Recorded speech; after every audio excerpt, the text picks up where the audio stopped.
హైదరాబాద్ లో కుండపోత వర్షం కురిసింది. ప్రధానమైన ప్రాంతాల్లో ట్రాఫిక్ జామ్ అయింది. ఇక నగరవాసులు తీవ్ర ఇబ్బందులు పడుతున్నారు. ఇప్పటి వరకు ఎండ వేడిమితో అల్లాడిపోయిన ప్రజలు వర్షం పడటంతో కాస్త ఉపశమనం పొందినా కూడా కుండపోత వర్షం కారణంగా జలమయమయ్యాయి రోడ్లన్నీ. దీంతో నగరవాసులు తీవ్ర ఇబ్బందులు పడుతున్నారు. కోటి, నాంపల్లి, ఎల్బీ నగర్, మెహదీపట్నంలో కుండపోత వర్షం కురిసింది. మరొక వైపు గచ్చిబౌలి, మాదాపూర్, హైటెక్ సిటీలో కూడా భారీగా ట్రాఫిక్ జామ్ అయింది.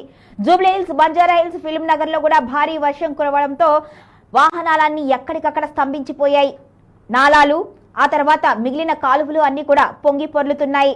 ఇక దీనికి సంబంధించి ఎన్డీఆర్ఎఫ్ బృందాలు రంగంలోకి దిగి ట్రాఫిక్ ని క్లియర్ చేస్తున్నాయి. మరో 48 గంటల పాటు భారీ వర్షాలు కురిసే అవకాశం ఉన్నట్టుగా తెలుస్తుంది. మొత్తానికైతే ఇప్పటి వరకు ఎండ వేడిమితో అల్లాడింది భాగ్యనగరం మొత్తం. ఒక్కసారిగా వాతావరణం చల్లబడి వర్షం పడడంతో కాస్త ఆనందం వ్యక్తం చేశారు నగరవాసులు. అయితే ఆ తర్వాత ఆ వర్షం కాస్త కుండపోత వర్షంగా మారింది. మొత్తానికి కాస్త చినుకు పడితేనే హైదరాబాద్లో రోడ్ల మీద ఎక్కడికక్కడ నీళ్లు ఆగిపోతూ ఉంటాయి. దీని కారణంగా వాహనదారులు తీవ్ర ఇబ్బందులు ఎదుర్కొంటూ ఉంటారు. ఇది ప్రతి సంవత్సరం కూడా జరిగే తంతే. అయితే దీనికి సంబంధించి ముందస్తుగా ఏర్పాట్లు ఎక్కడా జరగడం లేదు.